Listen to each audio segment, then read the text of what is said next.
Kabinetas. Dabar biškai jūs patikrinsiu istorijos. Koks žmogus įkūrė KGB? Andropovas. Ne. Dzeržinskis. Dzeržinskis, va jo yra statulėlė, įvadino geležiniu žmogumi, jo vardu pavadintos net gamyklos buvo, jeigu jūs kauniečiai visi, Savanorių prospekte prie Klųjų sankryžos yra Dzeržinskio staklių gamykla. Pasaulyje didžiausia kolekcija surinkęs NKVD KGB specmilicijos technikos. Jo didžiausias konkurentas Amerikoje buvo, tai Meltonas. Meltonas tai yra Magnonildų savininkas, jis viso pasaulio Magnonildus valdo ir Amerikoje turi 2 šnipų muziejus, bet jis renka viso pasaulio, kaip šnipai dirbo, o būtent šeimininkas surinko, kaip rusai dirbo. Bet šeimininkui nepasisekė dėl koronaviruso, iki koronos viruso padirbo, tai iš 300 muziejų 70. Ir dabar atidarau ir jums užduodu klausimą. Kodėl čia tai padaryta? Galite ateiti, prisiliesti, aš pats neturiu jums užduoti klausimą, tik pirštų niekur nekiškit. O kas čia per eksponatų? Spausdinimo neturėjau, čia kažką turi. Ne. Tarkavimo mašina, obaliai padėta kriaušės. Kiršta. Sufleruoju, čia yra žydiškas eksponatas. Vyresni tik atsako, iš jaunimo nei vienas neatsako. Spausdinimo? Ne. Tai viniuot kažkokiam rankšluosčiu. Ne. Žydų eksponatas čia. Kankinimo. Ne. Nu, ir vyresni, ir jau padarysi. Vertimo kokio? Čia yra vienas per kitą kažkaip tai viniuot. Va, jau biški šilčiau. Matau, kad du volai sukasi, tai perkiša ir viniuoja, bet popierių ar medžiagą, tai čia ne. Čia yra macų gamybos mašina. Ar žinot, kas yra, kur sekdavo žmonės? Pavyzdžiui, paskiria mane sekti, paskui mane visur važiuoja mašina, aš pradėsiu įtarinėti, kad ta pati mašina, tie patys numeriai, paskui mane visur važinėja, kad mane seka. Jie keisdavo valstybinius numerius. Šitas prietaisas rusiškai vadinosi canga, per 2 sekundės pasikeisdavo valstybinius numerius. Bagažiniai turėdavo 4-5 komplektus pasiruošę. 4, 5, 6. Toliau va šitas prietaisas. Kaip iš paprasto telefono būdelę įmesdavo 2 kapeikas, susuka KGB budėtojų numerį ir jos ten pradeda koliot. Jūs ten tokie ir tokie, jūs nemoka dirbti, KGB budėtas mato, iš kokios taksofonų būdelės skambina, iškart pasiunčia darbuotoją, tas po kolkolėje, jau darbuotojas atvažiavęs į stiklą valados, sako, kaip mokam, taip dirbam, važiuojam. Vyriausybiniai telefonai visi būdavo su herbais ir turėjo 3 skaičių kombinacijos numerį. Pavyzdžiui, žinau dabar savo prezidento 3 skaičių kombinacijos numerį. Pradedat kalbėti, kad darbuotojas susidėjęs ausinės viską pasiklauso. Tai dabar galiu jums pasakyti, tais laikais Tarybų sąjunga buvo užėmus 15 respublikų. Tai tais laikais saugumo pareigūnų dirbo 80 000 pareigūnų. Dabar Rusija sumažėjo, o Rusijoje saugumas įsiplėtė. Dabar Rusijoje saugumo pareigūnų dirba 120 000. Toliau KGB magnetofonai rankinėse, patys mažiausi diktafonai. KGB magnetofonas 50 neusiklijuodavo. Tai dėjau kryžiukus tipo, kad nieks neatidarytų, bet KGB darbuotojų buvo duotas įsakymas, kad pilnai neužtepti klijų, kad pilnai vokas neusiklijuotų. Liukščiau viršui po centimetrų tarpiukai. Jie per tas skylutės įkiša virbalus į voką, suima laišką, susuka, įsitraukia, persėmė datrius. Pasikalbėt kalėjime. Ne kalėjime. Ne. Bet pasikalbėjimui kažkokiam. Taip, sujungdavo telefono ryšį. Pavyzdžiui, dabar man reiktų dasiskambinti į Vilnių, Elektrėnuose pašte darbuotojai turėtų perjungti mane.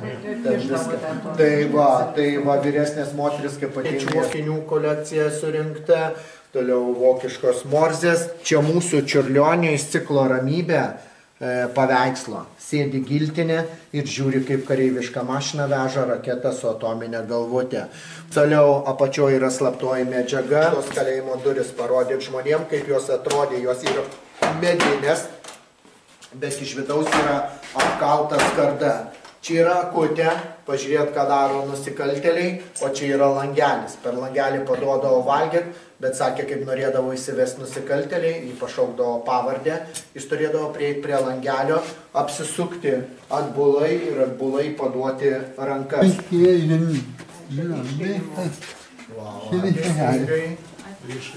Jo, biškį pasispaudė.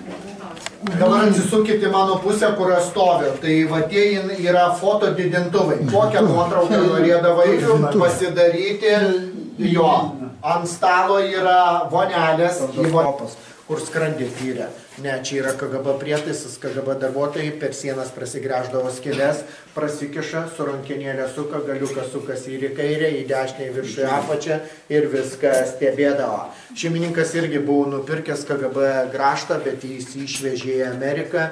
KGB darbuotojai per sienas gręždavo. Nereikia. O, Čia mes prisimenam. Taip, čia vadėdavo šitos mašinis. Čia yra senovinis stomatologinis kabinetas gydytojo, kėdė, grąžtas, gydytojas su koja. Kiek spaudžia, tiek grąžtas sukasi. Čia dar švelnesnį parodysiu. Rankinis grąžtas kaip atrodė. Toliau, kai šitą dirba. O žinot, ką ateina 11-okai, 12-okai, karūnėlio presai. Ir va ten yra 6 buteliukai ir vienas su užrašu gematogeną. Vairius vyresnė. Ateina labai daug žmonių vyresnių. Ir pas jūs paklausiu, ar atsimenat skysto pavidalo gematogeną? Ne. Tai va, visi atėjo taip ir sako. Dabar jums klausimas. Šeimininkas, nieko, tu kur būna.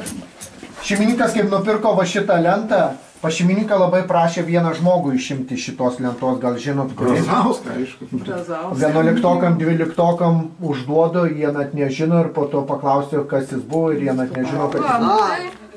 Dar viena matriuška. Čia dar maža. 30 eurų. Būdavo vadovė pamačiau. Štampai. Čia yra KGB viršininko kabinetas. Kai baigsiu savo pasakojimą, galėsit ateiti, atsisėsti, užsidėti kepurės, nuo manikeno niekur nenuimdinėt, šitą gali dėtis ir va šitus švarkus tik tai. Ir kepurė šitas, tai galėsit atsisėsti ir fotografuoti. Daug susidurt ant durų prikalta virvutė, ant staktos plėstelinas, virvutė pertempiai, užglaistėjai, uždėjai antspaudą ir tavo kabinetas jau yra užantspauduotas. Bet KGB darbuotojai turėdavo diplomatą, su kuriuo nuimdavo antspaudus. Pavyzdžiui, jūs baigęs darbą, dirbti. Taip, raktų visračiai. KGB darbuotojai atrakindavo visas duris, nebuvo tų spinų, kad neatrakytų. Šeimininkas juos atsisiuntė iš Maskvos ir čia Kaune prie Ermitažo yra durų avarinės tardytojo kabinetas. Pas mus ten ant stalo visko daug prikrauto, tardymo metu turėdavo kuo mažiau būti daiktų, nes nusikaltėlis galėdavo pasverti bent kokį daiktą ir trenkti pareigūnai. Pažiūrėkit, kokia taburetė, prikalta prie grindų. Irgi tardymo metu, kad atsistojus nepaimtų ir netrenktų pareigūnui. Pasodindavo ant kampo, nepatogiai pozui, su stalinė lempa šviesdavo į akis ir taip tardydavo. Nu, vyrai. Jo. Ne. Tai nematau dar. TT. Ne. Ne, TT mažesnis. Gazdinti. Ne. Čia yra KGB pistoletas, kuris vadinasi Stečkin.